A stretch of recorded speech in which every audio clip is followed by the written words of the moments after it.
इस समय पूरे देश में एक ही मुद्दा छाया हुआ है, यूजीसी रोलबैक। छात्र गुस्से में हैं, प्रोफेसर सवाल उठा रहे हैं, अधिकारी इस्तीफा दे रहे हैं, सांसद विधायक सरकार का विरोध कर रहे हैं। मामला सुप्रीम कोर्ट तक भी पहुंच चुका है। आखिर केंद्र सरकार के द्वारा यूजीसी को लेकर के ऐसा क्या नियम बना दिया गया जिसके कारण पूरे देश भर में इस समय विरोध देखने को मिल रहा है। इस पूरे मामले को बहुत ही आसान भाषा में आप सभी को मैं समझाने जा रहा हूं। देखिए हुआ क्या है, सरकार जो है यूजीसी को लेकर एक नया नियम लाती है। इस जैसे ही नए नियम को यहाँ पर नोटिफाई किया जाता है, यूपी बिहार देश के अलग अलग हिस्सों कॉलेज यूनिवर्सिटीज में छात्रों के द्वारा विरोध करना शुरू किया जाता है। सांसदों को यहाँ पर चूड़ियां भेजी जाती हैं जो सवर्ण सांसद हैं, और साथ ही सुप्रीम कोर्ट में याचिकाएं भी लगा दी जाती हैं। जैसे ही मामला यहाँ पर गंभीर होना शुरू होता है, सरकार की तरफ से तर्क आता है कि हम किसी तरीके का भेदभाव नहीं कर रहे हैं। लेकिन मुद्दा यहाँ पे जो भेदभावपूर्ण आंदोलन जो शुरू हुआ उसके पीछे की कहानी क्या है वो समझिए। देखिए यहाँ पर जो सरकार यूजीसी का नया नियम लाया है उसमें यहाँ पे जो नियमों के अगर हम समझे तो उसमें एक सवाल उठता है कि क्या कॉलेजों में सिर्फ जनरल कैटेगरी के छात्र कटघरे में खड़े होंगे। अगर ऐसा है तो सरकार यहां पर जो नया नियम लाई है क्या विरोध के बाद वो वापस उसे लेगी, ये समझना हम यहां पर चाहते हैं। और इसके लिए जो सवाल है उसको बहुत ही पुख्ता तरीके से रखते हैं कि क्या सवर्ण छात्रों के साथ भेदभाव कर रही है सरकार। जो नए नियम आए हैं तो नए नियम आपको समझाता हूं, इस नए नियमों में कहा क्या गया है। सबसे पहले जो नया नियम यहां पे सरकार लेकर आई इसे promotion of equity in higher education institute regulation 2026 कहा गया है। इसको नोटिफाई कब किया गया तो 13 जनवरी को यहां पे सरकार के द्वारा नए नियमों को नोटिफाई किया गया है। अब इस नियम में क्या है, इस नियम में कहा गया कि कॉलेज और यूनिवर्सिटी में जाति आधारित भेदभाव को रोकने के लिए विशेष समितियां, हेल्पलाइन और मॉनिटरिंग टीमें बनाने के निर्देश दिए गए हैं।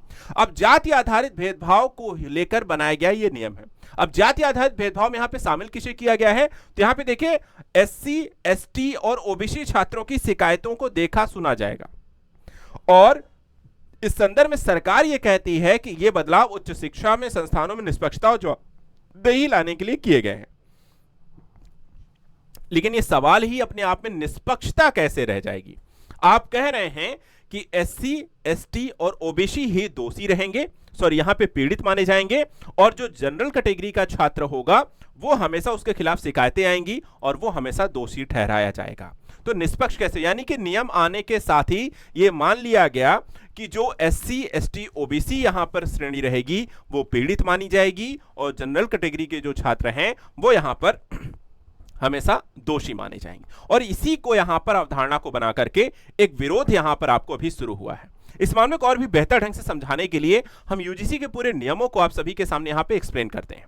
देखिए यूजीसी का जो नया नियम आया है इक्विटी रूल्स 2026, यूजीसी ने भेदभाव रोकने के लिए नियम लाया था, लेकिन ऑलरेडी देखा है स्टॉप डिस्क्रिमिनेशन से यहां पे डिस्क्रिमिनेशन को एक तरीके से दूसरे एंगल्स में बढ़ावा भी मिलेगा। यूजीसी के नए नियम हर कॉलेज में इक्वल अपॉर्चुनिटी सेंटर बनाए जाएंगे। ईओसी पिछड़े वंचित छात्रों के पढ़ाई, फीस और भेदभाव से जुड़ी मदद यहां पे दी जाएगी, अच्छी बात है। हर कॉलेज में इक्वलिटी कमेटी, समता समिति बनानी होगी। इस कमेटी के अध्यक्ष कॉलेज के प्रमुख होंगे। एससी, एसटी, ओबीसी, महिलाएं, दिव्यांग ये सभी इसमें आपको शामिल होंगे। कमेटी का जो कार्यकाल होगा वो 2 साल का होगा, बहुत बढ़िया। कॉलेज में इक्वलिटी स्क्वाड भी बनेगा जो भेदभाव पर नजर रखेगा। सारी चीज बहुत बढ़िया है, ठीक है। विरोध लेकिन यहां पर क्यों है, इन सारी चीजों से कोई समस्या नहीं है। कॉलेजों में क्या बदलेगा, इक्विटी कमेटी बनेगी, 24/7 आपकी शिकायतें सुनी जाएंगी, अच्छी बात है। इक्विटी स्क्वाड बनेगी, इक्वल अपॉर्चुनिटी बनेगी। लेकिन यहाँ पे इक्वलिटी और इक्वल की जो बात की जा रही है उसमें अपने आप में एक भेदभाव है, क्योंकि यहाँ पे एक वर्ग विशेष के छात्रों को आप किनारे कर दे रहे हैं। भेदभाव की शिकायत पर 24 घंटे मीटिंग होगी, 15 दिन में रिपोर्ट कॉलेज को देनी होगी। कॉलेज प्रमुख को 7 दिन में आगे कार्रवाई शुरू करनी होगी। ईओसी में हर 6 महीने में कॉलेज को रिपोर्ट देना होगा। कॉलेज को जाति भेदभाव जो है वो हर साल यूजीसी को रिपोर्ट भेजनी होगी। और यूजीसी राष्ट्रीय निगरानी एक कमेटी भी बनेगी। नियम तोड़ने पर कॉलेज की ग्रांट रोकी जा सकती, इतना यहाँ पे कड़ा कानून है। नियम तोड़ने पर ग्रांट रोकी जाएगी और कॉलेज के डिग्री, ऑनलाइन और डिस्टेंस कोर्स को भी रोक दिया जाएगा, और गंभीर मामलों में यूजीसी की मान्यता भी रद्द हो जाएगी। ये सारी यहाँ पे रूल्स रेगुलेशन यूजीसी के नियमों के तहत यहाँ पे लागू किया गया है। लेकिन जो विवाद की जड़ है इस नियम में उसको समझिए। आखिर विवाद क्यों है। सरकार कोई नियम बनाती है, नियम में लूप होल्स होते हैं।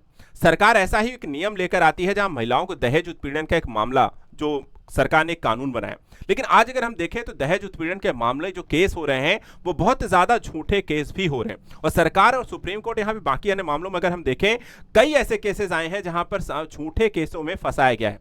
यानी कई बार आप जब कानून बनाते हैं वो कानून आगे चल करके दुरुपयोग का कारण बन जाते हैं।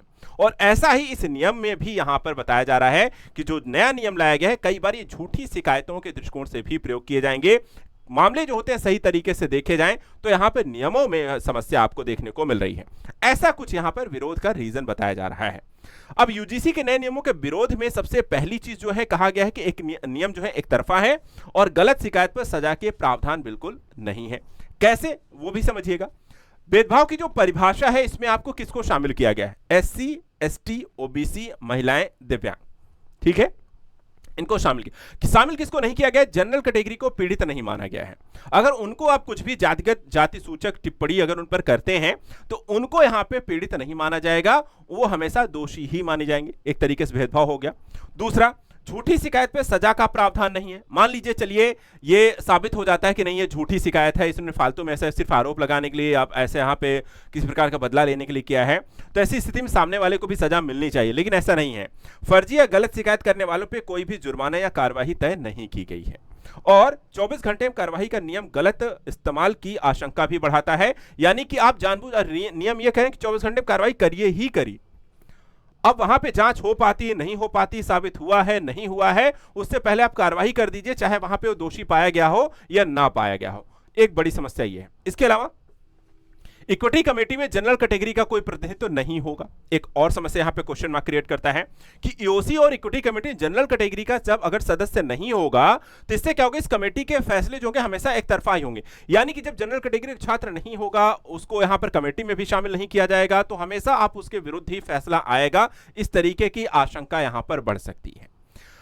कॉलेज सजा के डर से सही फैसला नहीं लेंगे। ग्रांट यहां पे जैसे उन्होंने कहा कि कार्रवाई करिए, नहीं तो हम आपका एडमिशन प्रोसेस है या फिर ग्रांट है या फिर चलाने की प्रक्रिया जो है वो हम रद्द कर देंगे।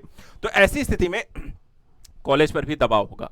नियम तोड़ने पर ग्रांट रोकने और मान्यता रद्द करने के प्रावधान हो सकते हैं। डर के कारण कॉलेज मेरिट के आधार पर निर्णय नहीं लेंगे, इस तरीके की भी आशंकाएं जताई जा रही हैं। यानी जो नियम है उसको लेकर के जो विरोध की प्रक्रिया लगातार देखने को मिल रही है, उसके पीछे के जो तर्क दिए जा रहे हैं वो कुछ ऐसे हैं। एक और चीज इसमें कहा गया है कि यूजीसी एक्ट 1956 के दायरे से बाहर होने का भी एक आरोप है। यानी कि विरोध करने वालों को कहना है कि यूजीसी एक्ट अकादमिक मानकों तक ही सीमित है और एक्ट में जाति भेदभाव उत्पीड़न तक सीधे नियम बनाने की बात नहीं है। तो ऐसी स्थिति में यहां पर आपको उसका भी एक अलग तरीके से प्रयोग आप कर रहे हैं। और इसी कारण से अब देखें, इन नियमों के आने के बाद इस आधार पर देश भर में विरोध शुरू हो गया। अचानक से UGC roll back, shame on UGC जैसे सोशल मीडिया पे ट्रेंड होने लगता है। छात्र संगठन जो होते हैं वो लगातार विरोध करना शुरू करते हैं, इस बदलाव की यहां पर बात करनी शुरू कर देते हैं। और इसके साथ साथ सिर्फ छात्र नहीं बल्कि शिक्षक भी इस नियमों को लेकर के विरोध जता रहे हैं। डर है कि नियमों का दुरुपयोग होगा और जनरल कैटेगरी को सीधा निशाना बनाया जाएगा, चाहे वो छात्र हो, चाहे शिक्षक हो, चाहे अन्य वर्ग विशेष को लेकर के इस तरीके की समस्याएं लगातार आपको स्कूल और कॉलेज में बढ़ेंगी। यूजीसी के नए नियमों में जो 3 बड़े बदलाव हैं जो इस विरोध के पीछे के कारण है, एक ये है कि जाति भेदभाव की स्पष्ट एक परिभाषा दी गई। क्या कहा गया है कि जाति, धर्म, नस्ल, लिंग, पैदाइश, स्थान, विकलांगता के आधार पर कोई भी अनुचित या पक्षपाती व्यवहार जो पढ़ाई में बराबरी बाधा बने या मानव गरिमा के खिलाफ हो, उसे जातिगत भेदभाव माना जाएगा। जबकि ड्राफ्ट में जाति भेदभाव की स्पष्ट परिभाषा नहीं थी। दूसरा, परिभाषा में ओबीसी को शामिल कर लिया गया। पहले जो नियम बनाया गया था उसमें सिर्फ एससी एसटी वर्ग को शामिल किया गया था, लेकिन यहां पे जब एससी ओबीसी वर्गों के द्वारा यहां पर विरोध किया गया, उसके बाद ओबीसी के छात्रों को भी इसमें शामिल कर लिया गया और अनुचित और पक्षपातपूर्ण व्यवहार जाति आधार फैसले में ओबीसी को शामिल पहले नहीं किया गया था। तीसरा जो यहां पर है कि झूठी शिकायत करने पर सजा का कोई प्रावधान नहीं है, यानी कि कोई जानबूझकर दुर्भावनापूर्ण तरीके से किसी के खिलाफ कोई शिकायत करता है और शिकायत करने वाले को आर्थिक दंड या कॉलेज से सस्पेंड भी नहीं किया जाएगा।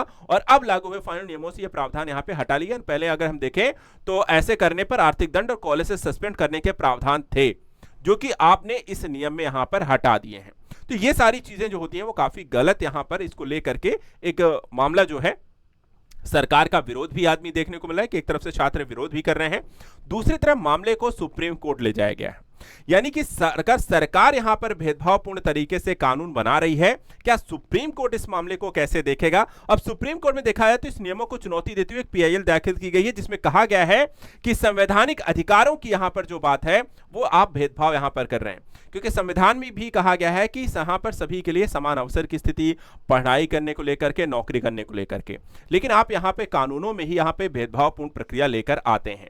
अब यूजीसी के नए नियम खिलाफ सुप्रीम कोर्ट में जो यहां पर याचिका आपको दायर की गई है, इसमें एडवोकेट जो है विनीत जिंदल की तरफ से याचिका ये दायर की गई है। ये नियम जनरल कैटेगरी के साथ भेदभाव करते हैं। याचिका में रेगुलेशन 3C के कार्यान्वयन पर रोक लगाने की मांग की गई है और कोर्ट से आग्रह भी किया गया है या सुनिश्चित करें कि 2026 के नियमों के तहत निर्मित ढांचा सभी जातियों के व्यक्तियों पर समान रूप से लागू होना चाहिए। यानी कि SC ST OBC वर्ग के लिए अगर लाया गया तो उसमें जनरल कैटेगरी को भी शामिल किया जाए कि उनके विरुद्ध भी अगर ऐसी कोई बात होती है तो उनकी भी यहां पे एक निष्पक्ष सुनवाई होनी चाहिए, ना कि उन्हें पहले से ही आपको दोषी मान लिया जाए, जो कि गलत है। यानी कि मुद्दा जो है वो सीधे सीधे कानून के दृष्टिकोण से समानता जरूरी है, लेकिन क्या ये नियम संतुलित हैं? मुद्दा और सवाल सबसे बड़ा यही है। आपका इस संदर्भ में क्या कहना है? क्या यूजीसी के द्वारा लाए गए नए नियम क्या सही हैं या संतुलित हैं या समानता के दृष्टिकोण से क्या संवैधानिक आधारों पर भी यहां पर बिल्कुल सही बैठते हैं? आप इसका विरोध करते हैं या फिर इसके पक्ष में हैं? डिबेट के दृष्टिकोण से देखा यह टॉपिक बहुत ही महत्वपूर्ण है। शिक्षा के दृष्टिकोण से, समाज के दृष्टिकोण से और भारत के कानून के दृष्टिकोण से कई सारे पहलू हैं जिस पर लगातार आप कई सालों से डिबेट कर सकते हैं। यह मुद्दा ऐसा ही है जैसा एक रिजर्वेशन के मुद्दे को लेकर के रही है। अब एक नए तरीके के कानून भी ऐसे ही एक लगातार चलने वाले डिबेट को बढ़ावा देते हैं। ऐसे इंपॉर्टेंट टॉपिक्स पर लगातार यहां पर अपडेट पाने के लिए आप हमारे चैनल को सब्सक्राइब करें और कमेंट करना ना भूलें। आज के लिए इतना है। Thank you so much and good luck.